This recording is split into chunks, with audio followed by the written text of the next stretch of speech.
Welcome to Fusion Forum, the podcast nourishing your creative soul, sponsored by Fusion Theater Company, Albuquerque's own professional producing theater company, located in the land of enchantment. That would be the great state of New Mexico. And with me today is Jen Grigg, who is our professional curator and reader since its inception, actually, of our International Short Play Festival, the Seven. Fusion's Short Play Festival, the Seven. Welcome, Jen, to Fusion Forum. Thank you very much for having me. It's a pleasure. Absolutely.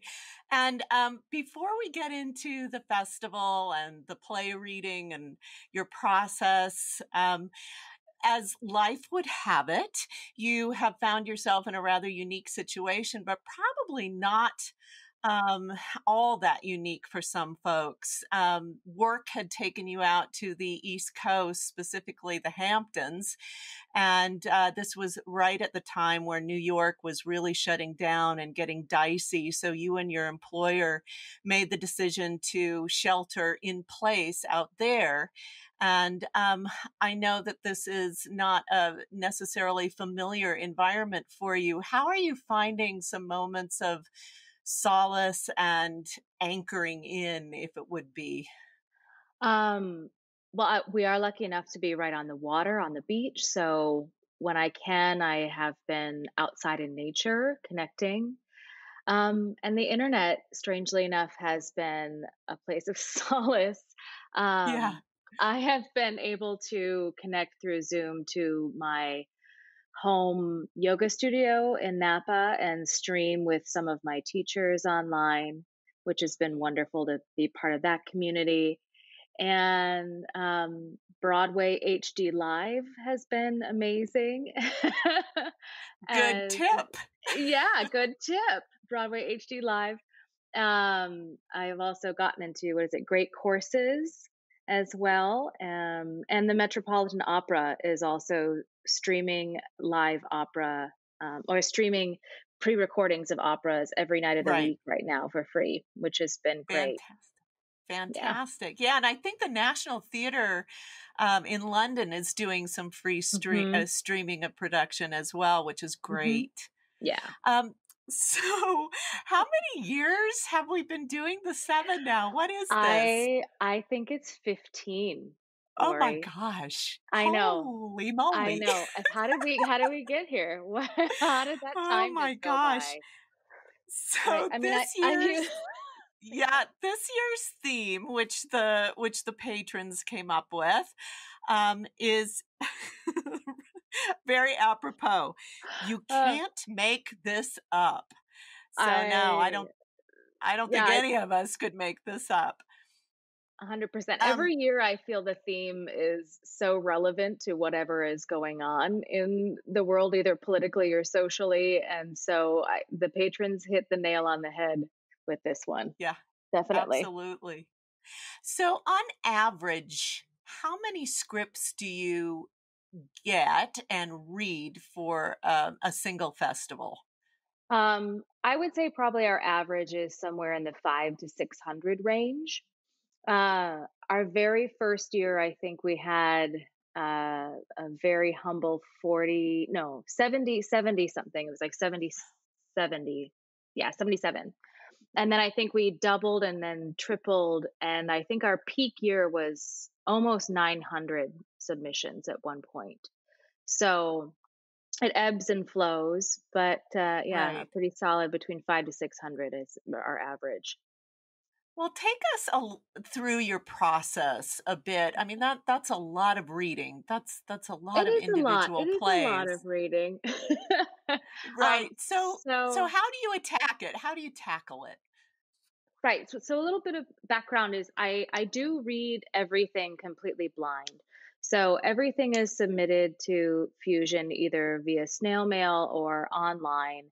And so I receive all of the scripts without a playwright's name or anything like that. So I don't know, gender, age, anything like that about the playwright when I receive the scripts. So usually depending on the box or the stack that I receive, Right. I kind of break it down into manageable stacks, so 10 or 20 at a time.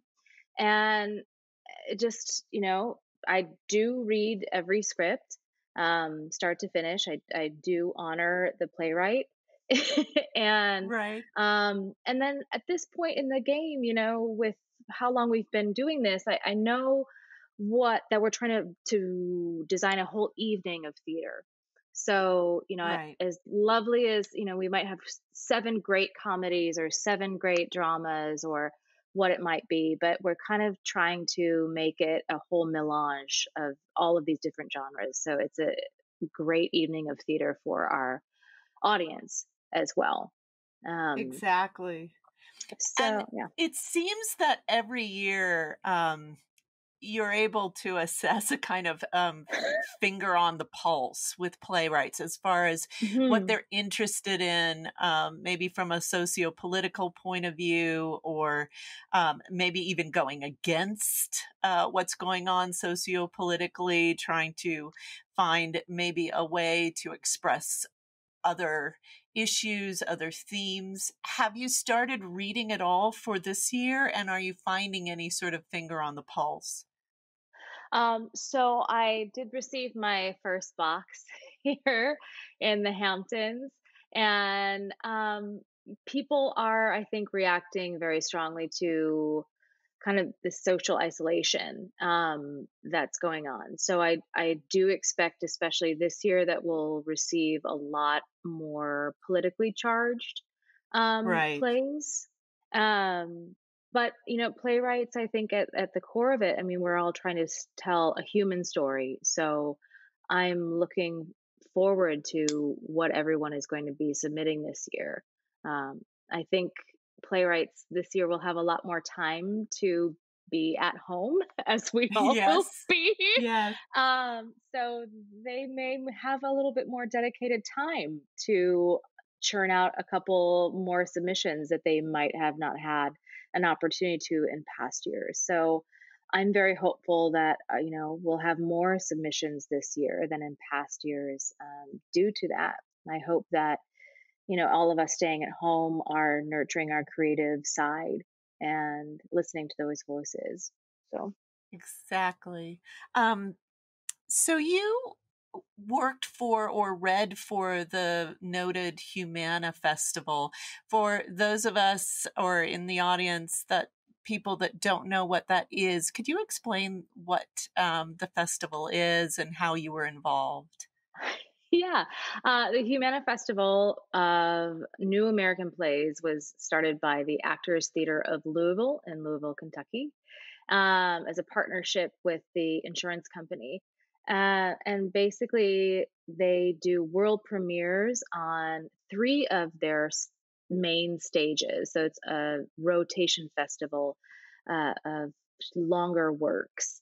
And Actors Theater of Louisville has an apprenticeship program where kind of like I consider it my grad school, I guess, where they have Yeah. 11 females and 11 males that kind of intern there, and we work in all different aspects of the theater company and crew all of the shows and strike the shows and do like a month in costumes, month in lighting, month in the literary department. And I had the wonderful opportunity to be in act in one of the full length plays in the festival as well, and also help to edit the publication of all of the plays when it went through. So Great. very excited. Yeah.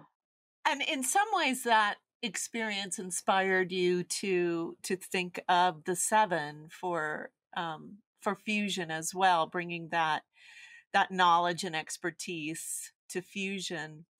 Um, and we've had a great opportunity of helping playwrights along the way get published and so Mm. forth.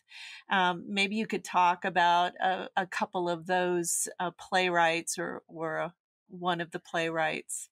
Yeah, I mean, Laurie, the one I think that sticks out for me in particular is one that you and I worked on together was The Education of Malcoloko by Jen Silverman. Right. You know, that was a piece. The second I read it, it just jumped off the page for me. and it was our Audience Choice Award winner that year, correct? Yes, And you it and was. you acted in it, and we had the opportunity to take that to the Samuel French Festival in New York and present that at Playwrights Horizons. And Jen Silverman, of course, has gone on to great acclaim, and you did the Moors there Right, as well at right. Fusion. So, that seeing that come from, a box and on my living room floor in a stack, Yes, to see yes. that whole career come to fruition, it's a beautiful journey, you know. Right, right. So, and just before all of this happened, I was in New York, and I was in Times Square, and there's a little bookstore there. It's like Playwrights. I can't remember the name of the bookstore. Sorry. But they always have a compilation of like the best American short plays, 2017, 2018. And a lot of our fusion plays have been in there. I was scrolling through, in Palooka, which Right. had been there a couple years ago. That was in it. So it's always a magical thing to see a play coming in through the mail and then having a whole life beyond what it has had at Fusion. Exactly. You and I share a little something in common. You you studied at Cornish College of the Arts as an Yes, actor, I did. and we both share the teacher Richard E.T. White. He's Mm, still the head of the program there, but he was also a teacher and director of mine when I went through a conservatory program. It was actually a British based program. um, could you explain a little bit what a conservatory program is compared to, for instance, getting a Bachelor of Arts in theater? What's the distinction? Um, well, I know Cornish has gone through an evolution, but so it may be a little different from when I graduated. I was part of the class of 2000. But essentially, the conservatory is a focused time. So the majority, I would say, of my class load was in my dedicated art area. So I did have electives in humanities and sciences, but my 8 a.m. class was movement with Robert McDougall, and then clown, and stage combat and voice and speech and text. So it was a deep, deep dive for Yeah, 4 years. It wasn't just one or two theater classes here and there. It was really looking at the actor from all different aspects, from developing your physical, your voice, analyzing texts, and then you could sprinkle in your humanities and sciences as you I wanted see. to. Yeah. Yeah. The thing that I felt really fortunate to experience in my program was the exposure to so many different methods and teaching philosophies and skills Hmm. that I could sort of assemble into a personal process. And it was a great foundation. I think that process has changed a bit over the years. How would you say that your approach or attack on a character when you're developing a character has it changed over the Right. years since those Cornish days? Oh my God, since those Cornish days. Yeah. I just actually had a Zoom happy hour last Friday with about 20 of my Cornish alumni friends, That's um, which terrific. which was totally magical and wonderful. I mean, yeah, at Cornish, we had like, you did Meisner, you did Stanislavski, you did all of these. Is it inside out, outside in? And so you really had a great toolbox to kind of, like you said, kind of pick and choose what your attack is. Um, I mean, I love text, so I always, start there. Um, Yes, as far as like analyzing, I tend to anything that's in parentheses as far as stage directions. I'll read, but then to kind of black out or cross out, and so I just really Uh-huh. look at the words on the page. But as an actor, I tend to be a little bit more character or comedic driven. I'm Uh-huh. definitely not. I'm not the leading lady type. But But you have I'm more, played them so I have on TV. No. on TV. But I tend to be more of a physical. So, I look at the text to tell me, how is this person? What are the idiosyncrasies of this character? How would they stand? How would they speak? How would they smile? This kind of thing. And if I can find a couple of ins in that way, and it might even be when I direct, I like to have some kind of business usually for an actor to do, and that could just be like one prop that can help them with their emotional expression. So if I can find, like, what is it? Is it the shoes that they wear, that a hat, some kind of affect or a personal twitch or titch, that could Right. be the in for them. Yeah. And I should mention that you are an actor, professional actor and director, Yeah. and you have been in Fusion's Clybourne Park and Boston Marriage, and of course, multiple seasons of The Seven, both as an actor and director. Mhm.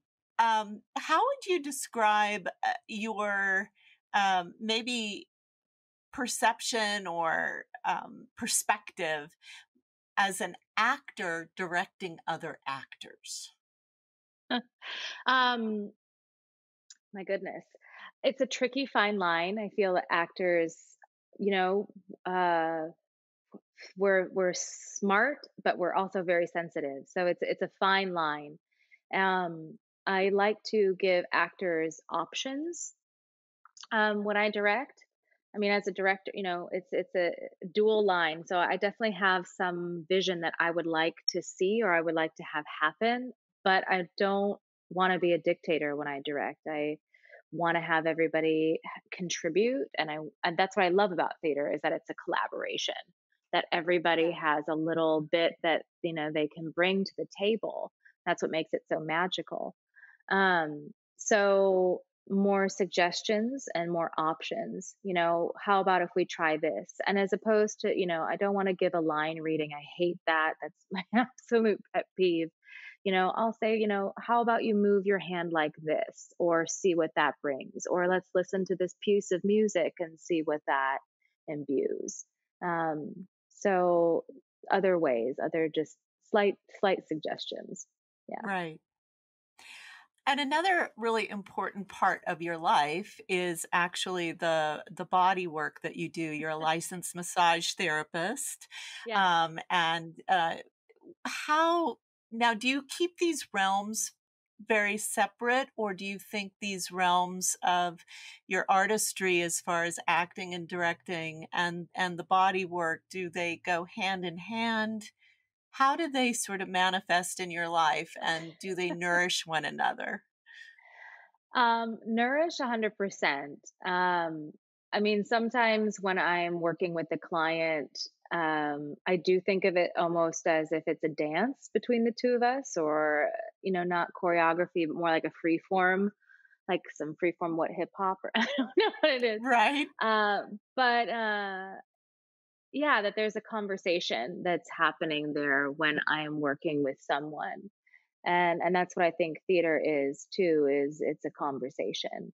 And uh-huh, so my listening skills, I think, come into play in a different way when I'm doing body work and then when I'm also acting. But that's it. It's responding and being present, right? So I think all right, of those common themes both resonate in both the body work that I do and in the art and theater that I do. right. Um, you used to live actually in Albuquerque, and I you know did. New Mexico well. Mhm. What do you sort of take out into the world, when you think of yourself as a New Mexican, or if you want to Oh. sort of describe this place to others outside of the state? Oh, I love New Mexico. It's my fantasy that someday I will retire in a little tiny casita in Old Town. So seriously, the green chili got me. It had me from day one. So Right, I think that New Mexico, Albuquerque, it's a magical, transformational, soul fulfilling place. Um, it was a town where I came to and I was able to, I mean, I found fusion within a few months of moving there, and you've been my home. It's been right. my family and my community, for 15 years. So it's super special. And I've lived a lot of different places in this country, and whenever anyone asks me my favorite place, it's always Albuquerque. That's the number one for me. Yeah. That's great. So now we're going to play quarantine speed round. Oh no. Oh my Yes. goodness. Before Okay. Are you ready? Here we I don't know go. how I don't know how speedy I am. I'm like, Here we I've been in go. quarantine since the 6th of March, Right, so it's been a long time. Okay, right. All right. what's going on? What are you grateful for today? Today, I am grateful for the view I'm looking out at. I've got the water, and I'm glad for that. Nature. What are you checking in on, or who are you checking in on or connecting with today? Checked in with a couple of my friends in the Bay Area, and I hope to have a FaceTime with my nephew and my brother and sister-in-law later tonight. Ah, very sweet. What expectations of normal are you letting go of today? um, my goodness. What contactless delivery means? I don't know. Okay. Having my laundry delivered, it's very strange. Yes. Okay. Okay. Okay. How are you getting outside today? There are some dogs here, which I'm blessed to have. So I'm gonna take one of them on a walk later. Lovely. And how are you moving your body today? This morning I did an online yoga class, and I'm in a three-story house, so I am up and down the stairs all day long. Wow. Yeah, Right. You're getting your steps in. I am getting my steps in. Yeah. What beauty are you creating, cultivating, or inviting in today? I am cooking a lot, so I'm gonna make some vegetarian loveliness. I think for dinner I have some kolabri and some radishes, some chickpeas, so maybe some kind of soup out of that. I hope. Yeah. Great. Great. We're going to take a slight break and then we're going to come back and talk a little bit about theater as a kid. Hold on. Oh my goodness. Thanks.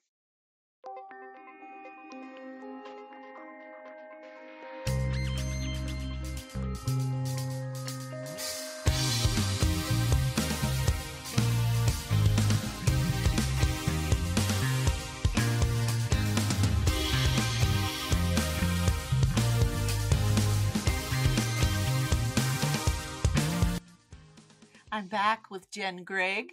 And where did you grow up, Jen? So I grew up mainly in Wisconsin and Minnesota. My childhood was split between Holman, Wisconsin, and Rushford, Minnesota. Small towns in the Midwest around the Mississippi River. Okay. Okay. And when were you first introduced to theater or knew what that even meant as a kid? Um, I my mom jokes that I came out of her womb like singing and dancing.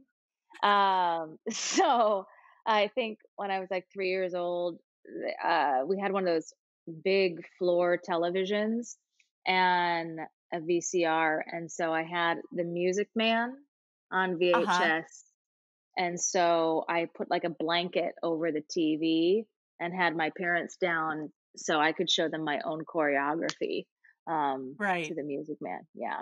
So my Oh, mom was involved in community theater, and I think the second I was like able to walk, talk, I was asking her to bring me to auditions. So and she was yeah, good with that. She was supportive she of was that. good with that. Yeah. Yeah, I think I was the lacrosse community theater. I did the best Christmas pageant ever when I was 5, I think was my first venture into to theater, and I was the shortest person in the cast obviously, and I was the tiniest angel ever. I think so that was my first role in theater.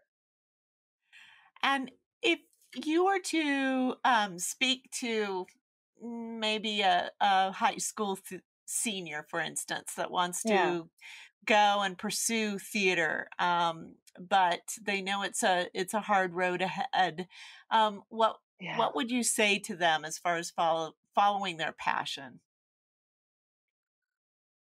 Wow. I mean, that's a super interesting and loaded question, especially with everything going on at this Yeah, exact moment. right. Um, Always follow your heart. I mean, always follow your dreams. Don't ever compromise that. 100%. Um, you know, be practical about your finances. Yes. So don't just, don't take out $100,000 loan to get a BFA in theater. Probably not the best choice, um, but find ways to be creative and be unique. I mean, I'm very very curious about how virtual theater or Zoom or how all of this is going to be playing out in the next, Absolutely. months, years Yeah. to come. And so, stay true to who you are as an artist and explore all of the avenues that speak to you. And find your tribe.